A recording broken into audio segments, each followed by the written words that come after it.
जय हिंद। देखिए, भारत की आज़ादी में बहुत सारे लोगों ने अपना योगदान दिया था, जिसमें वीर थे और वीरांगनाएं थे। वीर की बात करें तो भगत सिंह, सुखदेव, राजगुरु, लाला लाजपत राय, ऐसे लाखों नाम हमको याद होंगे। लेकिन वीरांगनाएं की बात करें तो हमको बहुत ही कुछ नाम ही याद हैं।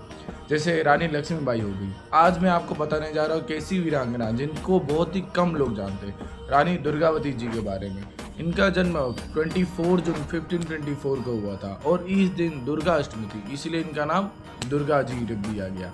जब रानी दुर्गावती जी बड़ी हो जाती है तो इनकी शादी गोंडवाला के राजा संग्राम शाह के पुत्र दलपत शाह, देखिए ये नाम आगे याद रखिएगा, आगे भी मैं इसका यूज़ करूँगा। तो इनकी शादी दलपत शाह के साथ हो जाती है।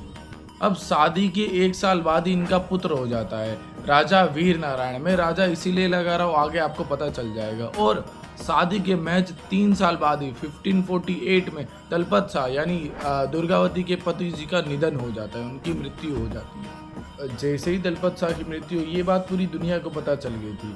तो यहाँ पे अकबर ने क्या किया, अपने सेनापति आसफ खां के साथ सोचा कि मैं कालिंजर और गोंडवाला पे हमला करके उसको जीत लेता हूँ।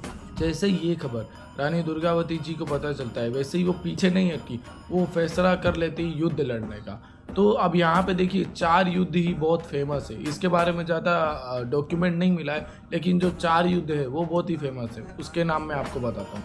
पहला सिंगोरगढ़ का युद्ध, दूसरा चांडाल भाटा का युद्ध, तीसरा चोरागढ़ का युद्ध और चौथा नरई नाला का युद्ध। ये जो नरई नाला है इसको याद रखिएगा, इसका जिक्र मैं आगे भी करूँगा। अब जो पहले के 3 जगह के युद्ध थे, ये तीनों जगह पे रानी दुर्गावती जी ने मुगलों की सेना को पछाड़ दिया और जो आसफ खां था उसको पीछे ढकेल दिया था।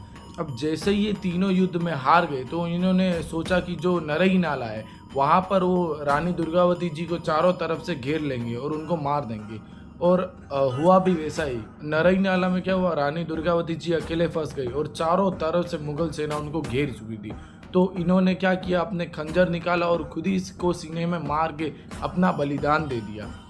अब जैसे ही ये अब जैसे ही रानी का बलिदान की बात पूरे राज्य में पता चलती है तो वहाँ की औरतों ने जौहर कर लिया।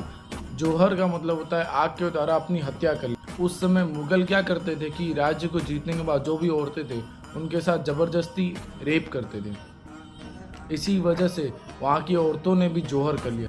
देखिए कितने शौर्य की बात है कि वहाँ की औरतों ने अपनी इज्जत बचाने के लिए खुद को जौहर कर लिया।